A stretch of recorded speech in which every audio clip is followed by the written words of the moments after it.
हमारे चैनल पर सभी दोस्तों को गुड इवनिंग। आज का नया नोट्स है क्लास 7 इतिहास का। कुछ महत्वपूर्ण बातें इसमें दर्शाया गया है। यहाँ देखेंगे कि नया कोचिंग है अभी, उसका नाम है मां शारदे कोचिंग सेंटर। इसमें क्लास के साथ साथ कुछ नोट्स भी प्रदान किए जाते हैं जो इस प्रकार से आपके पास मौजूद है। एक क्लास 7 का है, इतिहास है, जो कुछ अलग से बातें, कुछ न्यू बातें जोड़ा गया है, उसको हम यहाँ देखेंगे।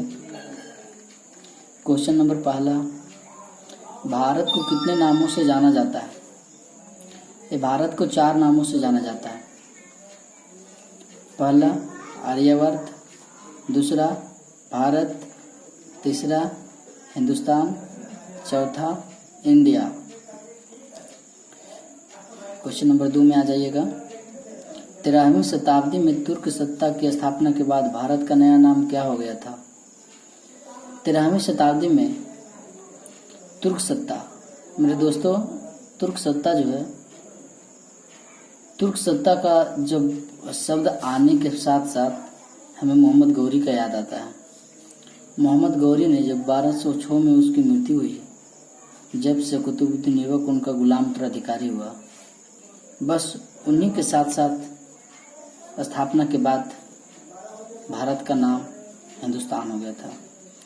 इसके पहले भारत का नाम अन्य नाम से जाना जाता था, आर्यवर्त, भारत, ऐसा नाम से जाना जाता था, फिर हिंदुस्तान हो गया। नेक्स्ट क्वेश्चन 3 में, तुर्कों ने लगभग कितने वर्षों तक दिल्ली सल्तनत पर शासन किया था?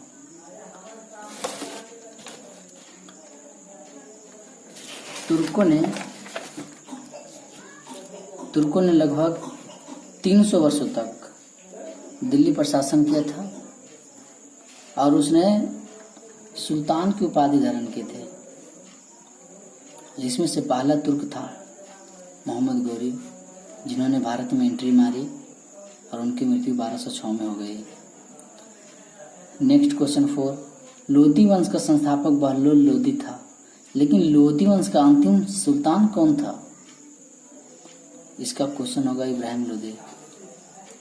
इब्राहिम लोदी को हराकर ही 1526 ईस्वी में बाबर ने भारत में मुगल वंश की स्थापना किया। नेक्स्ट क्वेश्चन आ रहा है, बाबर ने किसको हराकर मुगल वंश की स्थापना किया? इब्राहिम लोदी को हराकर उन्होंने 1526 ईस्वी में भारत में मुगल वंश की स्थापना किया। मुगल वंश का संस्थापक बाबर को ही माना जाता है, पर मुगल वंश का वास्तविक संस्थापक अकबर को माना जाता है। कॉल रिकॉर्ड करने में मेरे दोस्त अभी दिक्कत हो रही है, घबराइएगा नहीं, लास्ट तक बने रहिएगा। सुल्तान की उपाधि किसने धारण किया था? तुर्कों जो थे सबसे पहले सुल्तान की उपाधि धारण किए थे। सुल्तान के बाद बादशाह की उपाधि किस वंश के शासकों ने धारण किया था? मुगल वंश के शासकों ने। मुगल बादशाहों में सर्वाधिक नेक और प्रतापी बादशाह कौन था? अकबर था। मेरे दोस्त, अकबर के बारे में थोड़ा सी बात बता दूं कि अकबर जो थे बहुत ही महान शासक थे। इन्होंने मुगल वंश को सिर्फ नाम ही नहीं, बहुत ही अधिक चरम तक पहुंचा दिया था। उस चरम सीमा तक पहुंचा दिया था जहाँ तक विकास की अधिक सीमा होती है। मुगल बादशाहों में सर्वाधिक नेक और प्रतापी बादशाह था अकबर, और अकबर को ही मुगल वंश का वास्तविक संस्थापक माना जाता है। क्वेश्चन नंबर 9, किसने संपूर्ण भारत उपमहाद्वीप के लिए हिंदुस्तान या हिंदुस्तान का नाम दिया था? बता दें कि अकबर जो थे हिंदुस्तान या हिंदुस्तान नाम दिया था भारत के लिए।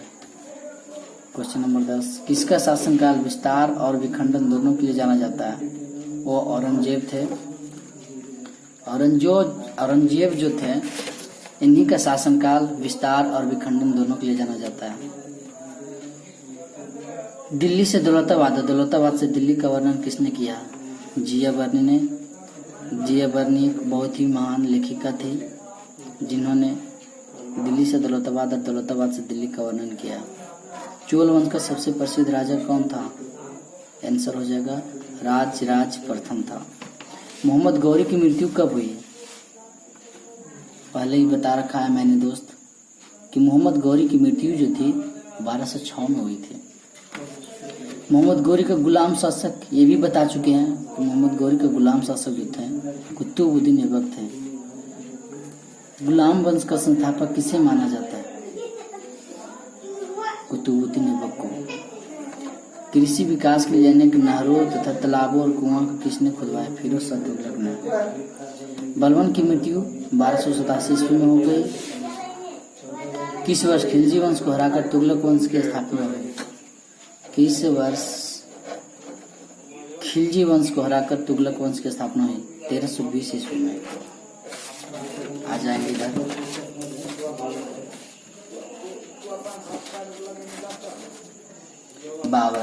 बाबर के बारे में कुछ थोड़ा बहुत जान लें। बता दें कि बाबर के बचपन का नाम जहीरुद्दीन मोहम्मद था। उनका जन्म 1483 ईस्वी में मध्य एशिया के उज्बेकिस्तान में हुआ था। ऐसा माना जाता है कि मुगल वंश का संस्थापक भी था। उन्होंने मुगल वंश की स्थापना 1526 ईस्वी में किया था। बाबर ने बहुत सारे लड़ाइयाँ भी लड़ी। मुगल वंश की स्थापना 1526 ईस्वी में किए। 1527 ईस्वी में खानवा का युद्ध किए।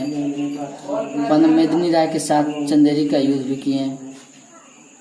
1528 ईस्वी में 1529 ईस्वी में आगरा को जीता।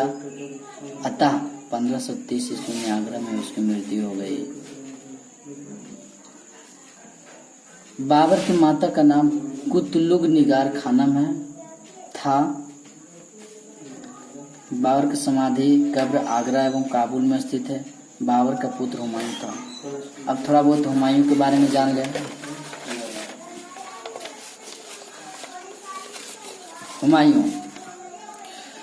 हुमायूं का जन्म 1508 में काबुल में हुआ था। उसका मृत्यु 1556 में दिल्ली में हुआ तथा हुमायूं का मकबरा भी दिल्ली में स्थित है। हुमायूं के पिता का नाम बाबर था। उनका उत्तराधिकारी अकबर। जल्दबाजी में बोलते हैं मेरे दोस्त, उसको पाउज करके देख लीजिएगा। अकबर के बारे में थोड़ा बहुत जानकारी लेते हैं। अकबर का जन्म 1542 में अमरकोट के पाकिस्तान में हुआ था। उसका मृत्यु 1605 में फतेहपुर सीकरी में हुआ था जो यूपी में स्थित है। उनके माता का नाम हमीदा बानो थी। पिता का नाम हुमायूं था। राज्याभिषेक 1556 ईस्वी में हुआ था। दीन इलाही धर्म की रचना अकबर ने किया था। जजिया कर समाप्त अकबर ने किया था। पानीपत के तीसरे युद्ध में हेमू को हराया था। किसने? अकबर ने हराया था।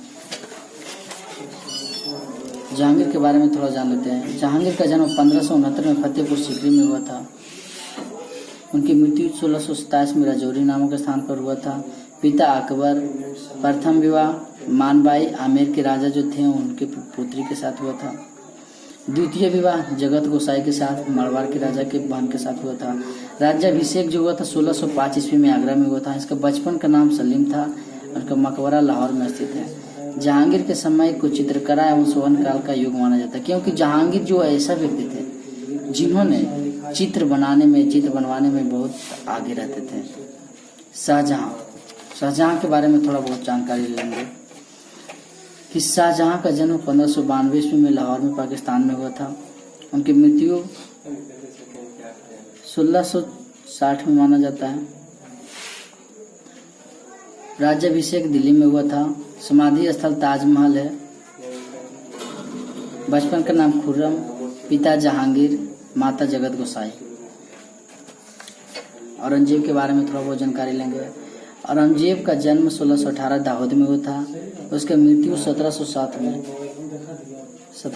में अहमदनगर में हुआ था। पिता का नाम शाहजहां, माता का नाम मुमताज बेगम।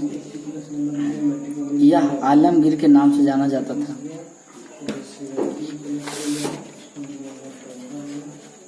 Thank you for watching video. Subscribe करें, शेयर करें।